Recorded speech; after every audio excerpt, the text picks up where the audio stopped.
Low-Residency MFA in Visual Studies lecture visiting guest artist Beatriz Santiago Mun. But I have a few announcements to make. There is also a lecture this Friday at Homeschool, hosted by Homeschool. It'll be at Yale Union. It's co-organized by the Low-Residency Visual Studies program. It's visiting faculty Alexandria at Eregbu. That's going to be fantastic, and that's at 5 p.m. And then also opening Third Space Friday this from 7 to 10. That's on 707 Northeast Broadway in Portland. That will be the fantastic show Expanded Cinema, curated by Nicole Baker and Claire Mallory. And then Saturday, July 14th, here at PNCA, this show, In Practice, works by alumni of the Low-Residency Visual Studies program, curated by Nicole Baker and Vanessa England. So, again, action-packed this week. And then next week, Wednesday, July 18th at 6 p.m. as usual, public displays of professionalism. That's Natalia Zaluaga and Patricia Margarita Hernandez from Miami. That will be the next week's lecture. But now I'll give it up to Clive to make a proper introduction.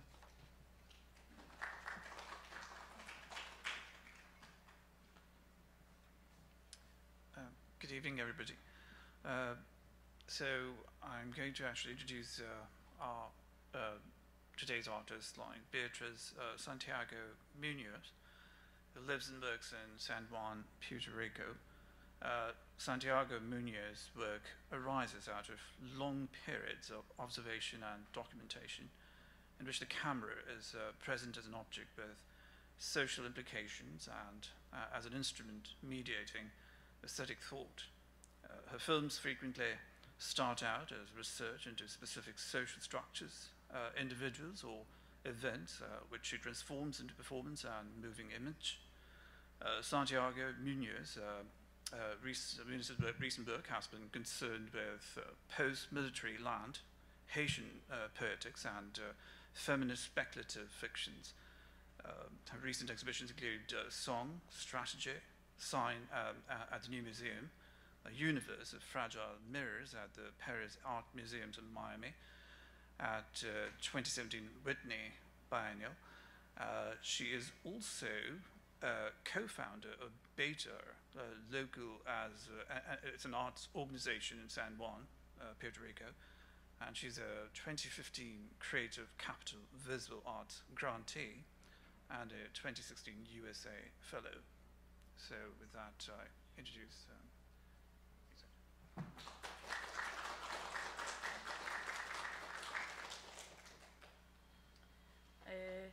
Thank you, everyone. Here's what I'm going to do, is to first show you 3 complete films.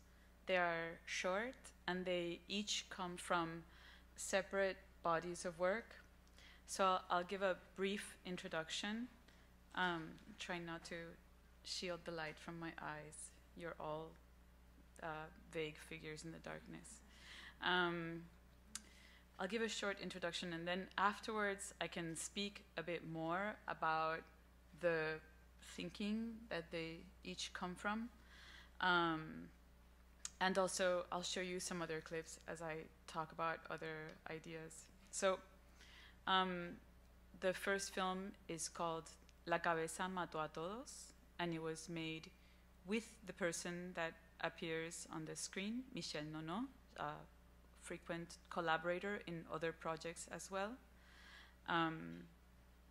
The second film is called MATRULLA, and it is part of a series of works that have to do with the relationship between plants and ideas. And the third film is called Otros Usos, Other Uses, and it's part of a group of film, video, and other objects that I made thinking about post-military land in Puerto Rico. So I'll play this, and it all together will take around 20 minutes for all 3 films, and then you'll see me again.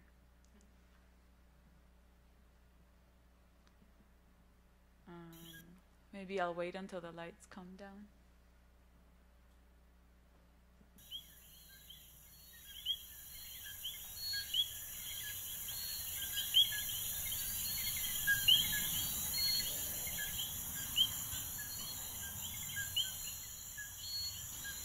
Un conjuro o una maldición requiere un esfuerzo análogo a la magia del conjuro.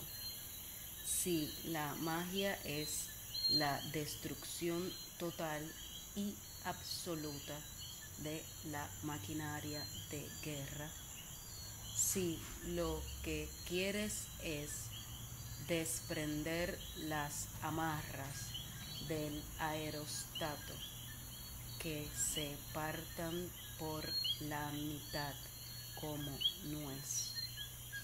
El conjuro requiere que se consuma una cantidad sustancial de energías, como el tigre consume el día.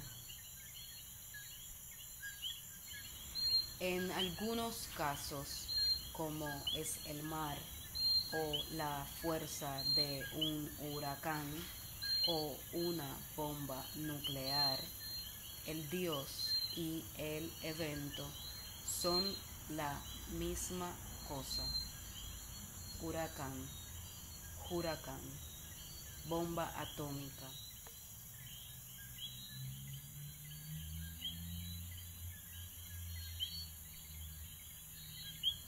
La forma del conjuro, las palabras, el orden son precisos.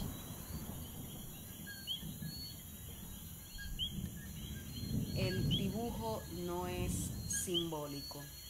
La forma afecta el comportamiento y el pensamiento.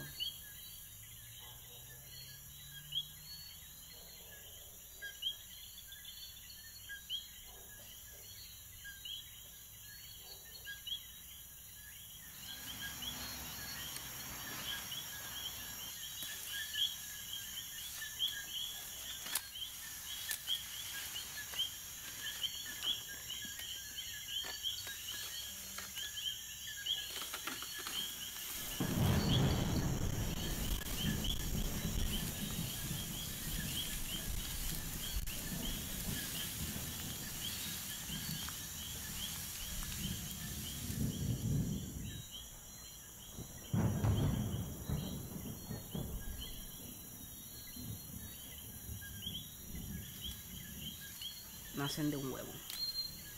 No llevan arco y flecha, ni canasta. Ocupan un espacio entre medio. No glorifican la maternidad ni la guerra. Caen como la fruta de un árbol.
Cuando yo contesto una llamada, hablo con 3 o 4.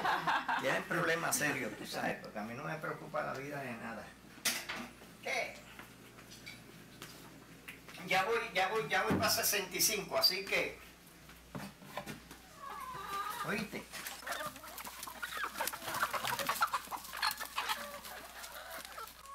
Aquí más que aquí.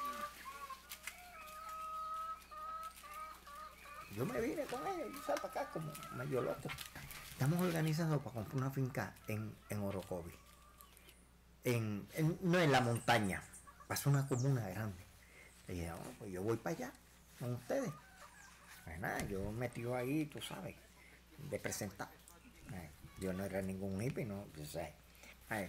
Entonces habían unas comunas acá y entonces yo vine a vivir en una de ellas, tú sabes, con una cabeza que lo que me pedía era virar el mundo al revés.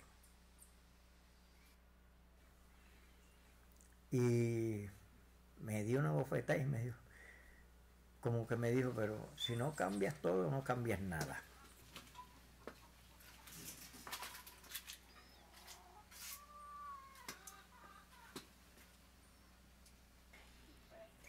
Yo no sé si tú lo puedes entender en el campo espiritual, pero hasta los indígenas han usado, especialmente los taínos, vamos a hablar de los taínos ya que estamos hablando de aquí, alucinógenos para ampliar su conocimiento.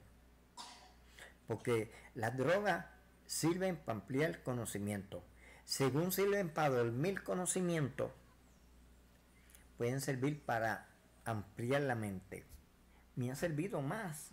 O sea, amplié mi mente y la abrí y vi, podría decir, otro universo y me atrajo hasta aquí y de ahí he ampliado toda mi mente y me sigue ampliando porque esto no para, tú sabes, el saber, el aprender todos los días, yo me meto a esa tierra y eso es un campo de aprendizaje enorme. Yo estoy ahí trabajando todo el momento con plantas y viéndolas como crece, buscándole sus necesidades, bregando con ellas en el campo de la apicultura. Eso para mí eso fue lo más grande, tú sabes. Ellos me fueron a buscar a mí, yo no las fui a buscar a ellas me buscaron a mí, las abejas. Ay. Ya estamos secos.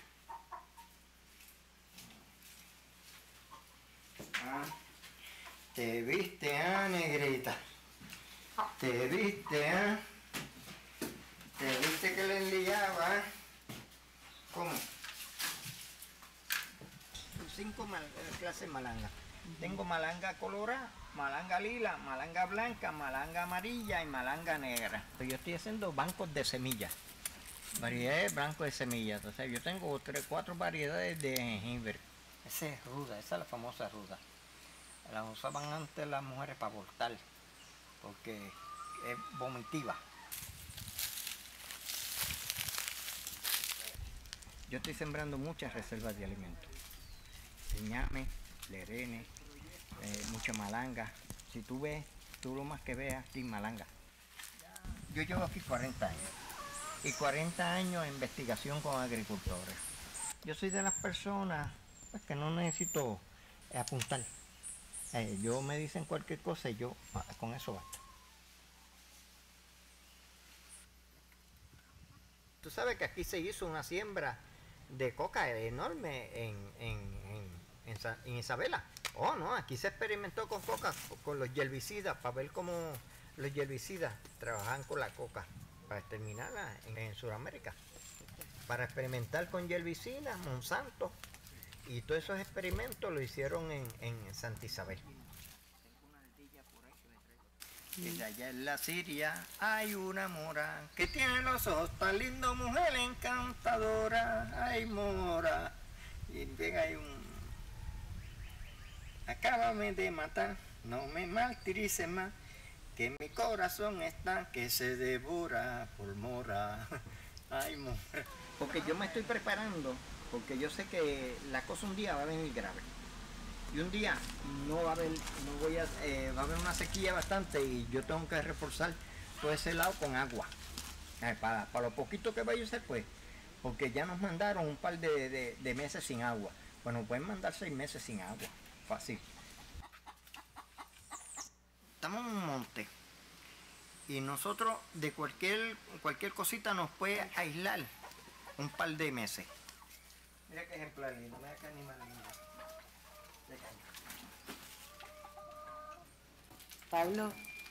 Pablo, ¿quién tomó esa foto? Una antropóloga. ¿Ah, sí? ¿Quién era la antropóloga y qué estaba estudiando?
So maybe I'll start here with the last one. And I'm hoping that just through conversation, we can get to all of the ideas in the work, and I can fit in a little bit more of the clips. So I'll tell you a little bit about where Otros Usos came from. It's the last film that you saw. It's the one that I mentioned came from thinking about post-military land, meaning land that where there has been a military project or that has been part of a military project that is no longer happening there. The place where I shot this is a place called Ceiba with Vieques. It is part of one. It was part of one whole Navy base. The land that you see in the distance is Vieques, and when it was in use, the planes used to leave from the Vieques side, so from the point of view of where the camera is, and bomb on the Vieques side. So it was used by the US Navy and other navies that were invited to practice bomb there for about 60 years until a civil disobedience movement that forced the Navy to close the base. So one of the things that I had been thinking about is that in order to think about that land differently, in order to recognize the new events taking place and to not be constantly, to not have the military history and structure imposed on our way of viewing the place, we have to create different images of it in order to see it differently. And I had the experience of wandering around the place and finding it really almost impossible to not see the place through the military structures that used to be operating there. And in a very basic sense, I would look through the camera and the monumentality of the place would be reinscribed in the image. So it was almost impossible not to see it as a military ruin, to see a new thing that was not structured by the military past.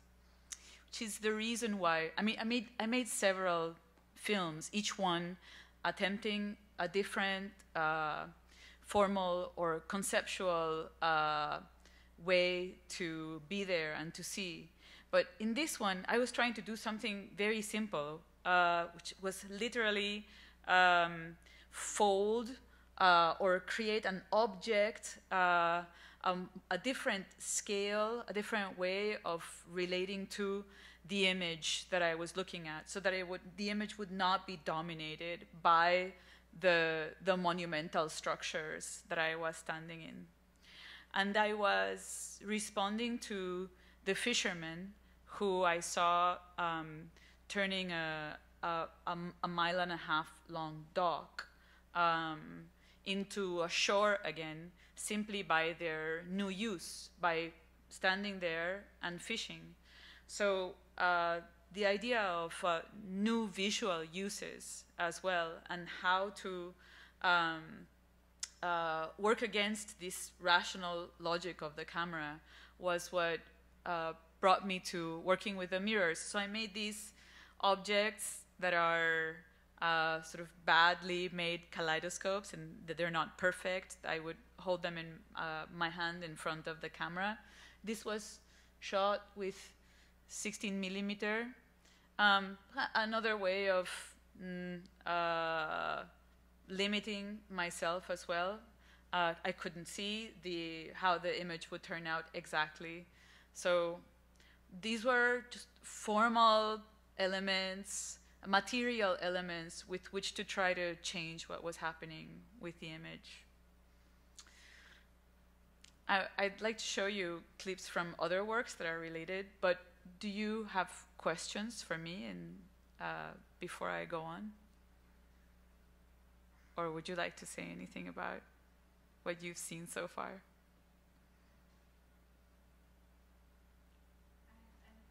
Yeah.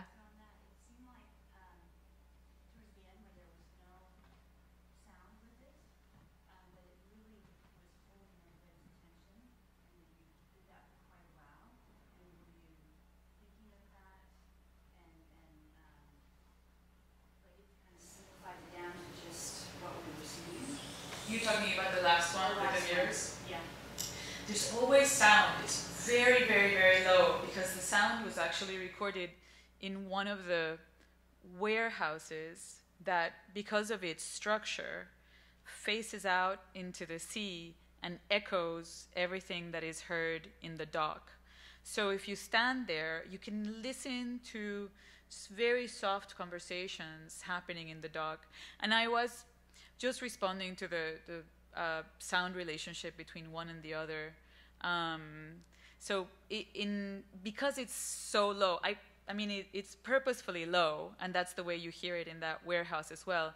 But you do sometimes, it falls off almost completely, depending on the energy in the room. If there's sort of noise within the room, it may seem like it just has sound in bits and pieces, but the sound is all there. Sometimes it just sounds like room tone, but it's the room tone of that warehouse that functions as an echo of the dock. Yeah, so does anybody have any other questions before I go on? Yeah. First and second films, there are subjects. When you create, assemble film, do you, in the process of putting it together, share your thoughts with the subjects in the process, or that's a no-no, you don't do that, and it's all yours, you're not looking for an interaction, or how does that happen with, because they all seem very intimate, so do you create a barrier so that you are out of it, or you jump in with it? How does that work? I think in each project it's different. I mean, with Michelle, who appears in the first, I have such a long relationship with her that, you know, when the writing was done with her in mind. It was much longer, in fact.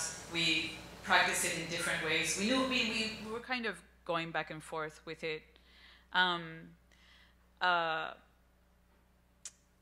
then with the second film, I mean, the answer is yes. I actually show it to everyone that I'm working with. I don't. I feel like anything that happens within the film has to be made with the person that is in the film. I just not interested in. I was interested in thinking with him. I'm not thinking oppositionally. No, I was interested in thinking about the fact that he's a kind of rearguard visionary.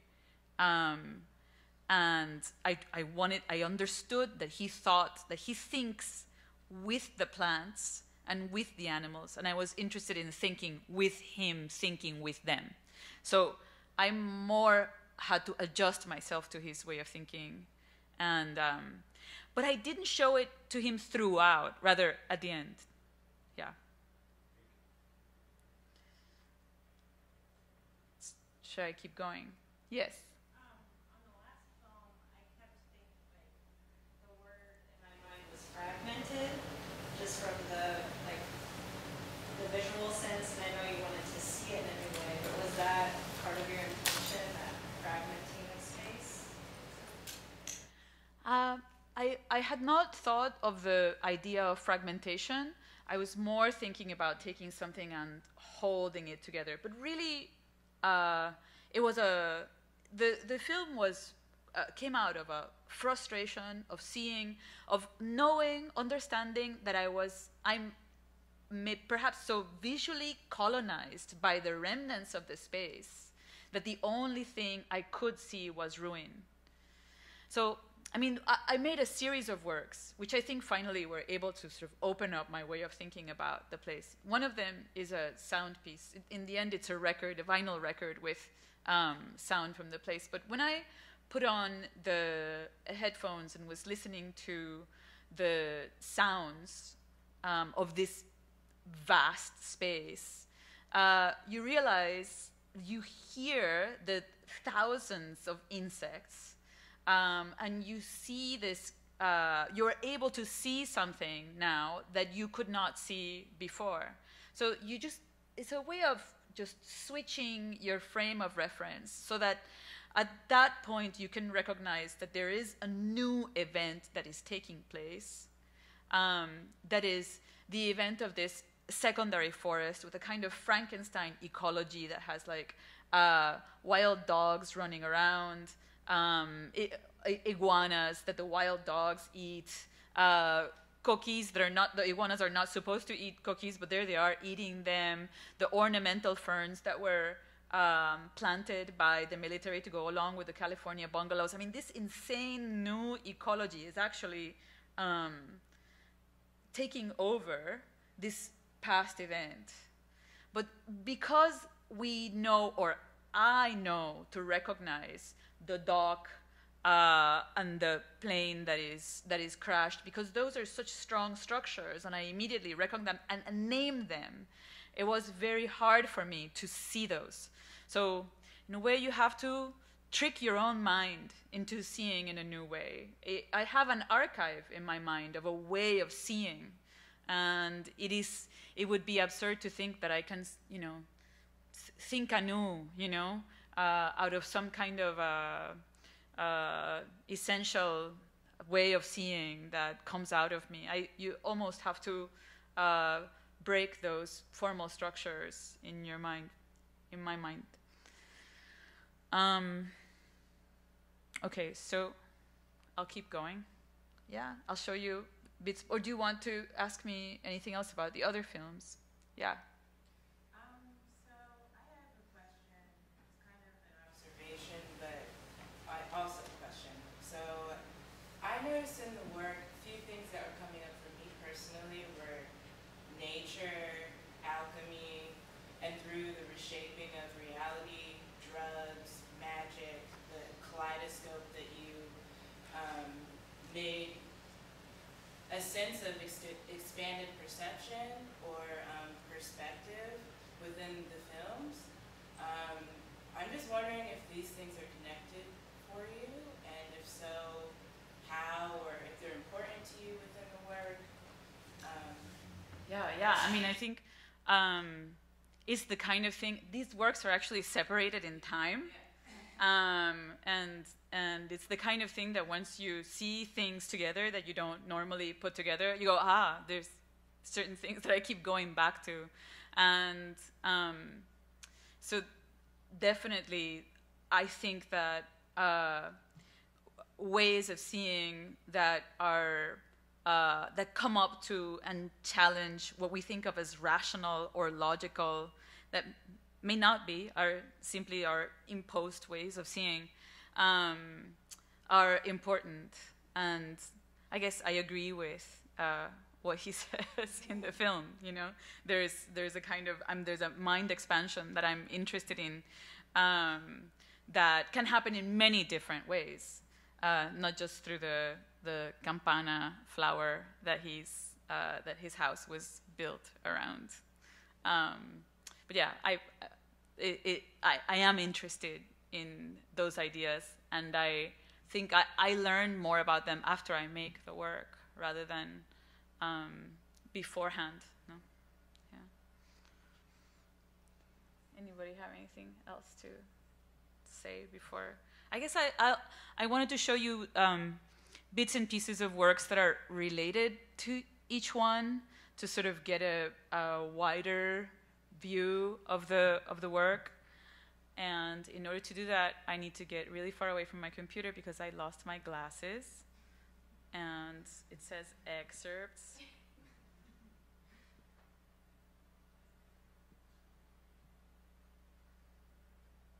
Wow, you know. Shall I read them for you? Yeah. Cinema excerpt. I'm looking for one that says ojos. There we go. Yeah, Ojos. Yeah. This is maybe a less than a minute long clip, but this is also from this process of trying to think about, I'll show it to you and then I'll talk about it. It's just a short clip.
So this film, which is called Ojos para mis enemigos, I made after meeting Pedro Ortiz, the man who appears in the film. It's really about his relationship to the place. He was a part of one of the families who was whose land was expropriated in order to create the base, and so it's called Eyes for My Enemies because in the beginning he prays to the saints that they help him give eyes to his enemies, meaning to help others see what he can see. And he asks permission to take me with him in order to show me what he sees there. So when I'm talking about being able to recognize a new event taking place, I think this section for me is important because he was going to a place where he knows that cotton grows. Cotton is what was there before there was a Navy base, referring to this other old brutal economy of the early 20th century. But he's going to pick white cotton because he is going to give it as a gift to Obatala, which is his head saint, and takes gifts in white. So it is also a transformation of the space and what is happening in it through use and through his belief, his practice. There's only a few clues to that throughout the film, but the bracelet he's wearing is one of them. And there's other parts of the film in which there are references to religious practice, one of which is that it starts with his praying.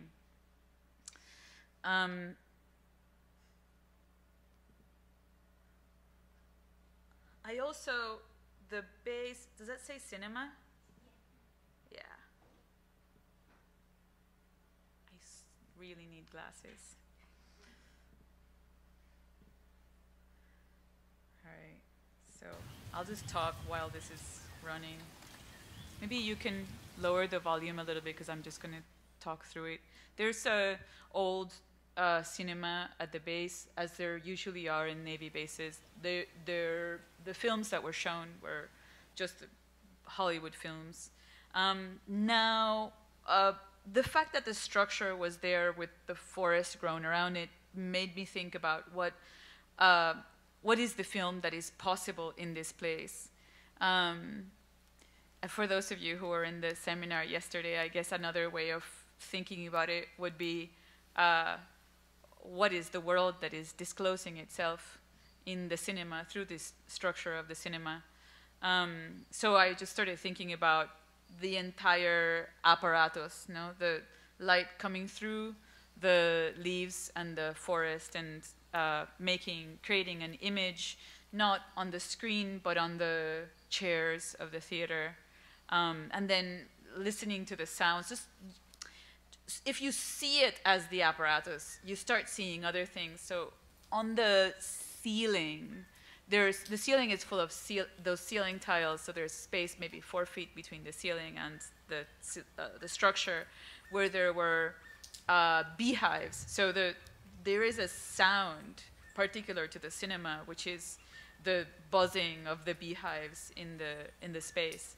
And this film is really a description of the cinema that is possible with what is left after the military has left. And then, along with the series, the sound piece, and with a series of found images that maybe I won't go into right now, all of these works speak to each other about the possibility of seeing anew this place. You guys have questions about that? About all these other bits and pieces, or comments? As far as like exploring the base, is that something that like is allowed, or is it like a risky thing to go there, or is it like a common people can go and look and experience? When I started going in, I called a group of people that I had read about, who were people from Ceiba, from the community right outside, many of them who were people that had been living their families 60 years before and were pushed out, whose, after the Navy closed the base, whose daily activist practice was to go inside, to fish, to be there, to catch crab, to do whatever it was that would, again, name the place not Green Beach or Blue Beach, like the military named it, but named it after like La Playa de Machos, or, you know, the names that everybody knew it had, and through its use, turn it again into something else, no? And I knew they had a really, I mean, they're fishing at 6 o'clock, for example, and the police come by, and if they know it's somebody they don't know very well, they'll make them leave. But if it was them, if Pedro Ortiz would be one of those people, they would simply resist, and sometimes they were arrested. So I called them and I asked them if I could go in with them, or who I needed to ask permission. And they were very insistent that I should not ask permission and that I should not wait for them, that what they needed was more people to go in and more people to use it. So I did go once with them, and, you know, shot while they fished. And then I just started going in through the same hole in the fence that they were going in. I knew when they had been breaking locks, and I knew which places were available for me to walk through. That was 4 years ago, actually. And so the ways in which the security is tightened or loosened is changing all the time.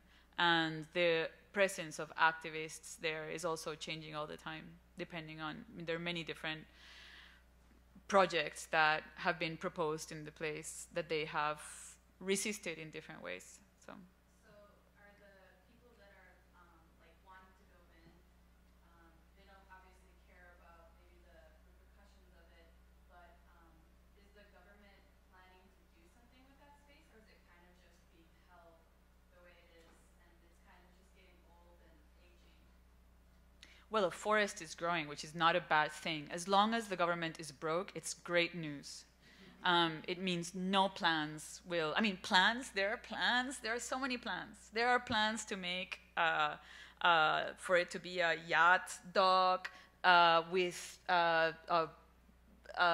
these bungalows to be sold for some kind of resort. There's thousands of them. There's it's huge, and the government has many plans, but the government is broke, which is really at this point the most effective defense against that kind of stupidity.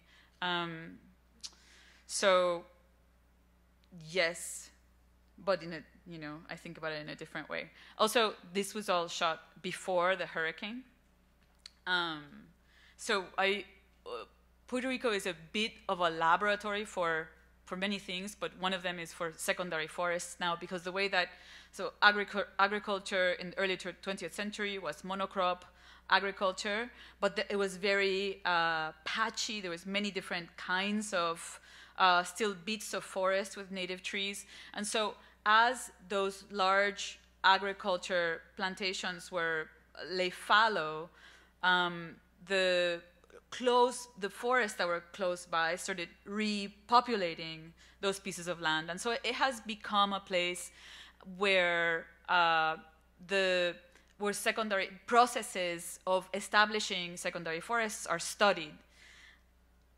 I was going to tell you more stories about that, but I think one of the interesting things that I learned when I learned about this idea of is that in a tropical place like Puerto Rico, you can be, in 60 years, you can have a forest that is almost indistinguishable from a primary forest.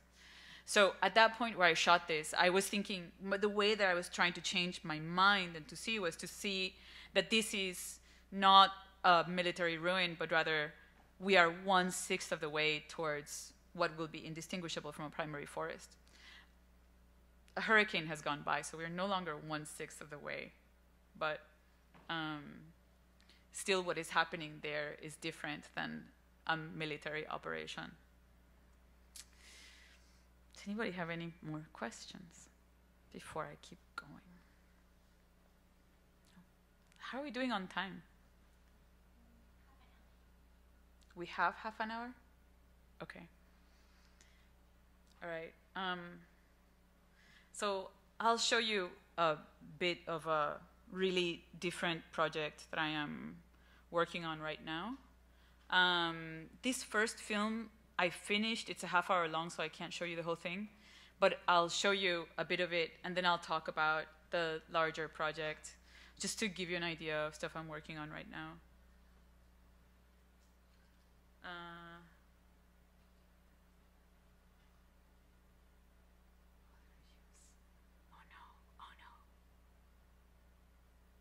Can't do that.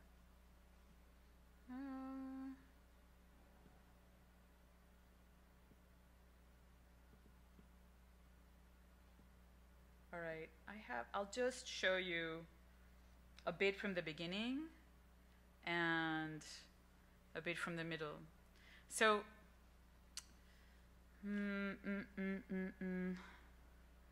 it's a very different film from what you've seen right now. I'm working right now on I always say a series of films. I know it's a series of films because since it's not possible to do it all in one film, I know that it will be many. This one is called Oneiromancer, and it starts out really focused on Jan Sussler, who is a woman who was the lawyer for 30 Puerto Rican political prisoners that spent between 19 and 35 years imprisoned, and the last of them just got out of prison maybe about a year ago.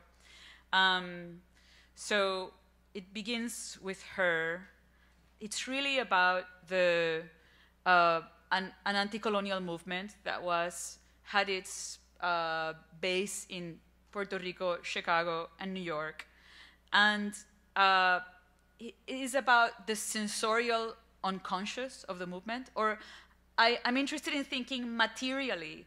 So what happens when the materials that were the materials of a historical moment, a way of thinking, a politics, have disappeared or have been suppressed? You don't have them anymore to think with. So what are the possibilities of thinking through that sensorial unconscious when you don't have the materials to think with? I don't know if this will make sense with the clips that I'll show you, but I'll show you a little bit and then we can talk.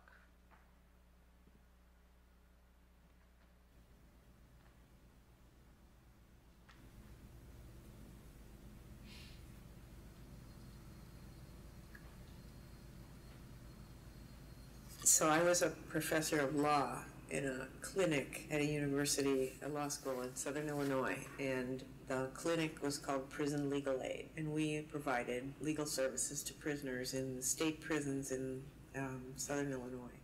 When Luis Rosa and Carlos Alberto Torres were first convicted of state crimes before they were tried for federal crimes, the two of them were sent to the prison where I did much of my work representing prisoners. The man who is now my law partner, Michael Deutsch, had been their legal advisor in the case that was brought against them. And he called me. This was only a month after they were convicted. He called me and said, there's two political prisoners who are being sent to the prison where you're doing a lot of work. I need you to go see them. They're very far from their families and communities down in the southern part of the state. You know, they're identified as enemies by the state, so it would really be helpful to have somebody with eyes on them to just monitor their condition. And I said, of course. And that was September of 1980. I'm sorry, had they already been brought before a judge and said that they were not going to defend themselves? Yeah, they were initially charged with conspiracy to commit armed robbery and armed robbery in the state courts in Chicago. They took the position that, you know, this court has no jurisdiction over us. We are anti-colonial combatants under international law. Colonialism is a crime, and colonized people have a right to use every means at their disposal to fight that crime against humanity. The courts of the colonizing country cannot criminalize that anti-colonial struggle. So they, using the Geneva Convention, said that they were prisoners of war, an anti-colonial war, and went before the court and said, you have no jurisdiction to try us. Okay, so I'll just show you another section of that and then can talk about it.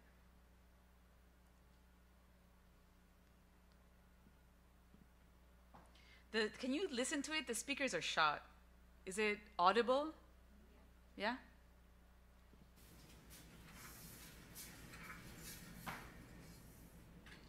Sí entrevistaste gente, ¿no? Entrevisté gente, sí. Y no tienes que hablar sobre la gente que entrevisté. No, no sobre la gente, sino sobre la cuestión que al entrevistarlo estás haciendo un archivo. Estás creando un nuevo documento. Leí mucho material que recopiló el FBI, pero yo personalmente no quisiera usar nada de la información que el FBI recogió, legal o ilegalmente, no importa, preferiría no usarla, pero sí lo leí. El FBI estaba obsesionado con el código, pensaban que todo lo que decía el FALN era en código, toda la gente que era parte del movimiento. Entonces escuchaban las conversaciones entre ellos y sus familiares y amigos. Por ejemplo, escuchaban que les vamos a llevar unos regalitos a la fiesta, y entendían, lo traducían, los regalitos eran bombas, eran explosivos y los estaban llevando a un lugar que iban a atacar. Entonces no importa cuán banal fuese la conversación, se convertía en algo potencialmente violento. All right. So, and then towards the end, the film gets a bit surreal.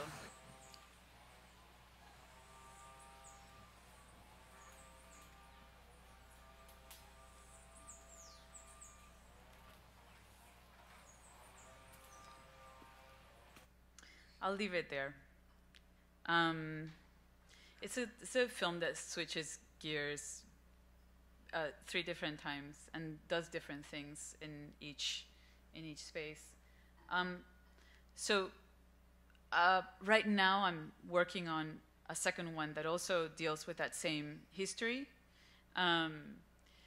There's, among the FBI files on the FALN, when they were when most of them were arrested, they had found a safe house.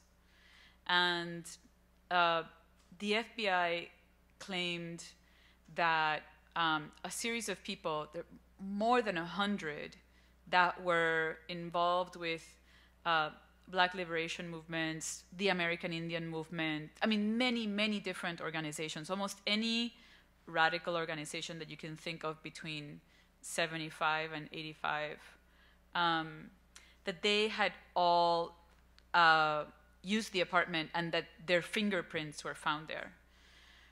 This is an absurd idea.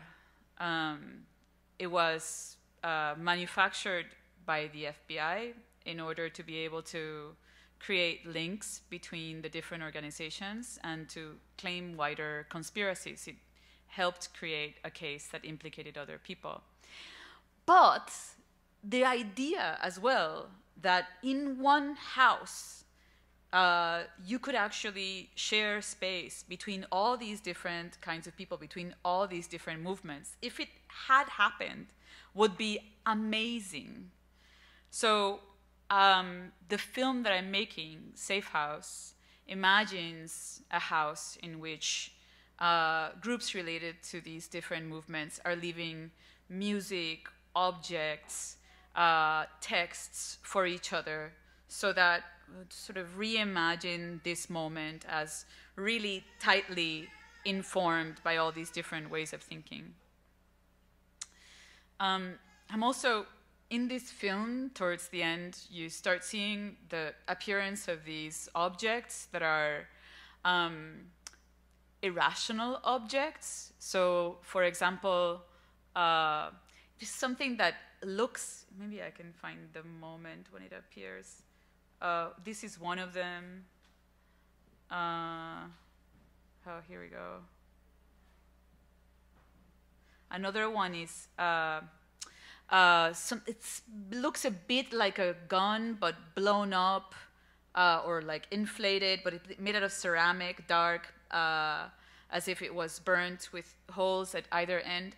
It's almost, if you were to dream of a gun, it wouldn't quite be the gun. It would be something that resembled it, made you feel like it, but it didn't work exactly like it. So I'm making these objects that are have a relationship, a sensorial relationship to ideas that were part of that moment in time and of this particular group of people. And so in the film, Jan, the lawyer, and other people manipulate these objects, sleep with them or speak with them or hide them. And what I'm hoping to do, because there isn't I can't go back to Chicago and look for the safe house, or, well, I have gone back to Chicago and looked for the safe house and looked for all the buildings in which they lived and for the basements of churches where they met. And those places are simply not there anymore. They have been turned into something else. So I can't make the kind of film where I am trying to think with the physical spaces or with those, all those things are gone, and no amount of looking is going to make them speak. So my thinking has changed to working and creating materials and creating images out of whole cloth. Is that the phrase? You know, as if you were just out of nothing. If you have nothing, then you have to reinscribe the world so that you make the peacock mean what you want it to mean. You never will have the material from the moment in order to think with it. So you have to force the world into signs that will help you speak and remember that moment. And that's what I'm trying to do right now. So do you have questions or comments? Up to there. Yes. There are still sounds in those spaces Mm-hmm. and places.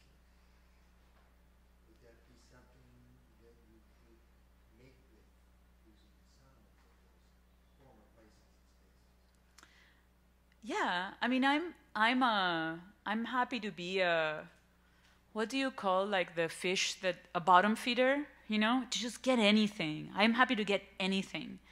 There's another part of the film that I didn't show you. This is a warehouse of somebody who was part of the movement, where there are some materials, In the newspapers. So I did some of that work as well. But in the end, I decided that that the archive, if the archive belongs to someone else, if the archive tells somebody else's story, if things have actually been burnt to the ground, then you cannot rely on the archive or on the trace, because there are things that are traceless or almost traceless. And I do want to recuperate ways of thinking that, at least in the case of this movement, because it was a clandestine movement, I know them, but they can't really speak of the moment, you know?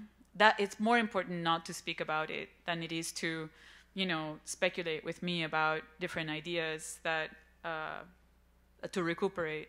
And I understand that. But then that means that we have to invent more.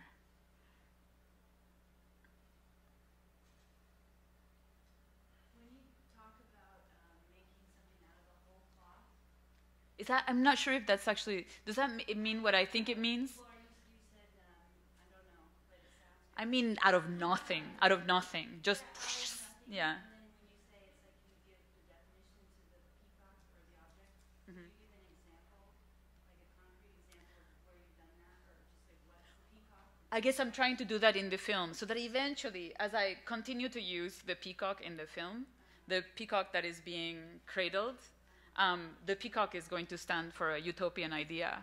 So eventually, I mean, it's the work of making the film, is re-signifying the world. I hope. Yeah. Yes. Okay. Yes. Agree. Yeah. I mean, I think that I'm ready to fail. You know. I think that's it will rest on, you know, it rests on the films themselves. It rests on the work, and whether the work can do that work. But I don't see many other options. I mean, continue to listen, continue to be bottom feeding, you know, getting everything that you can, make it squeeze it, you know. Squeeze everything that you can and that you find. I mean, imagine I'm going after a little lie of the FBI's and finding a possibility of ways of thinking within it and making something from there. So it's really like just taking them at their word. You know, you think this happened. You know, these 100 people actually spoke to each other, saw themselves in this house. Imagine, no? At least if they can imagine that much, we can imagine that much as well.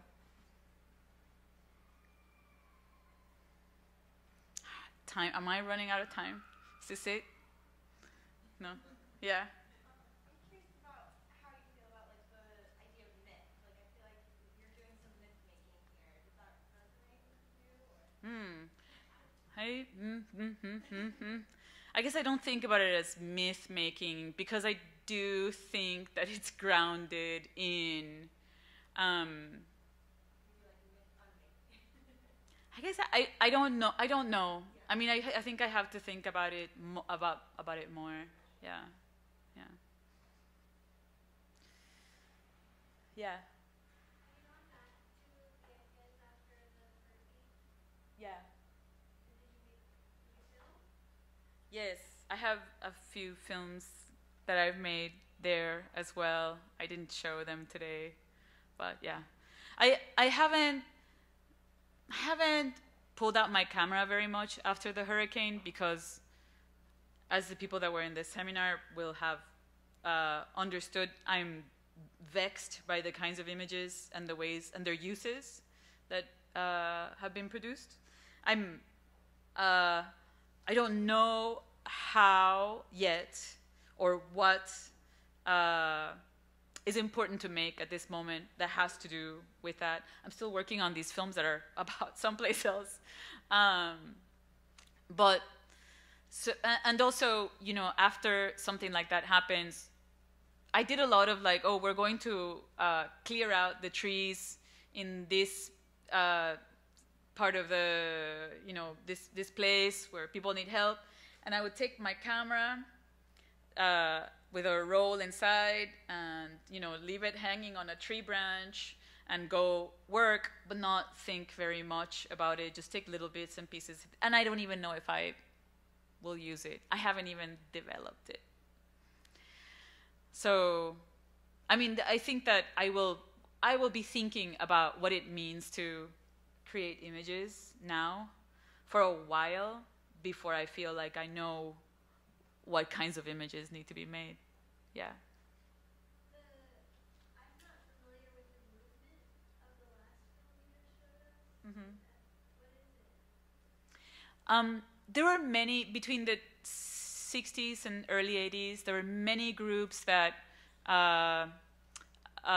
worked in a clandestine way, were armed, small groups that advocated for the independence of Puerto Rico and strategically bombed, in most cases,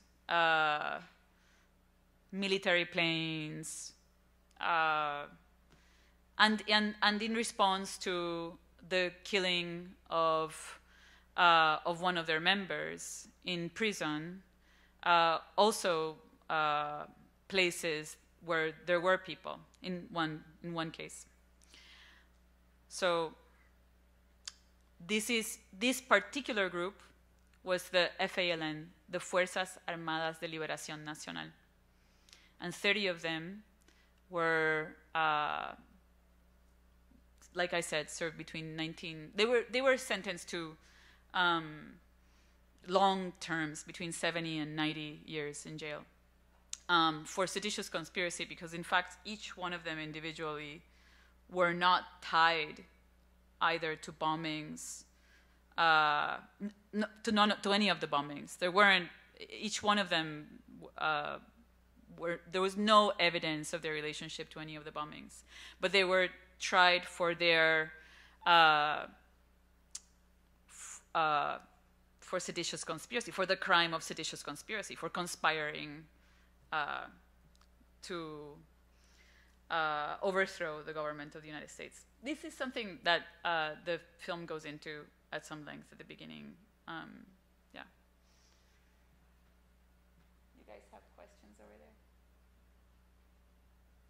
No?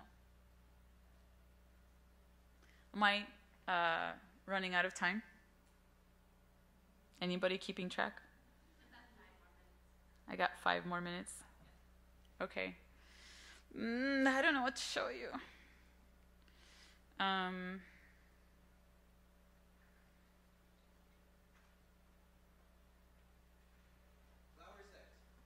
What?